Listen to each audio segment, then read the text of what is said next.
Gold drops as stocks rebound before FOMC, but Fed mistake hedge snaps link to real rates. Gold prices sank $15 at the start of New York trade on Wednesday, erasing this week's previous 1.1% gain to new two-month highs as U.S. stock markets rebounded sharply from their sudden three-month lows ahead of today's monetary policy statement from central bank the Federal Reserve.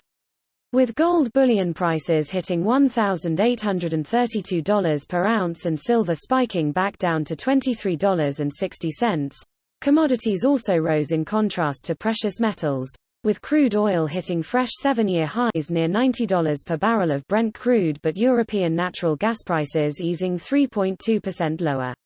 Russia's President Putin today dismissed EU-US talk of financial sanctions against him personally over the Ukraine standoff, while the leader of his ruling United Russia Party in the State Duma called on the Kremlin to start arming separatists in the would-be breakaway regions of Luhansk and Donetsk.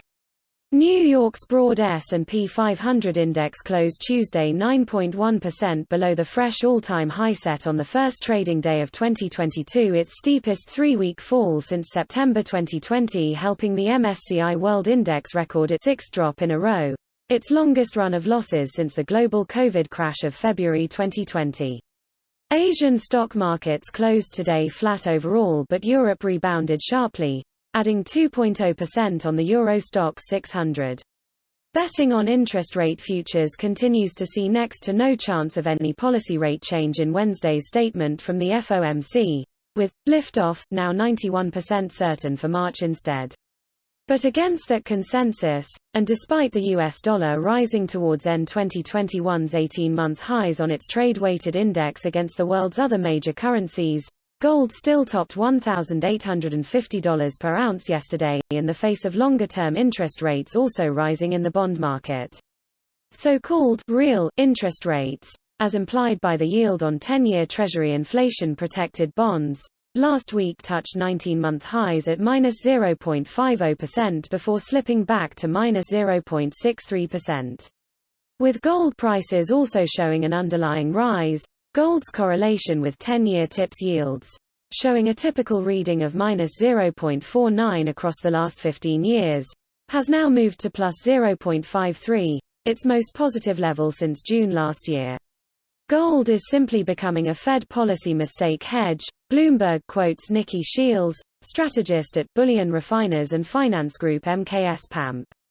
An accelerated Fed tapering will cause financial conditions to tighten further and gold to outperform equities, to a point. No time to waver, Chair Powell, the Fed chief, is advised by a headline at Reuters today. With U.S. inflation running at 4-decade highs of 7% and the jobless rate near multi-decade lows beneath 4%, Powell will today talk up the economy without sounding apocalyptic on inflation and prepare the ground for a March liftoff, reckons one economist.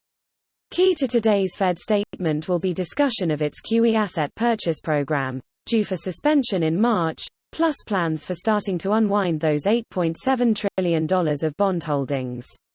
Gold remains a safe haven and an insurance against geopolitical risks, and the risk of persistently high inflation is also positive for gold, reckons André Krissel, CEO of German refining group Heraeus, in a new precious metals forecast.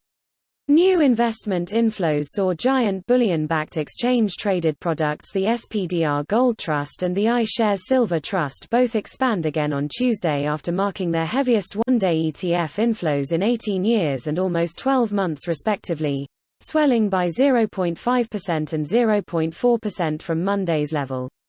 Smaller gold ETF the iShares Gold Trust in contrast saw light liquidation, edging back 0.4% with its first decline in investor holdings in more than 2 weeks.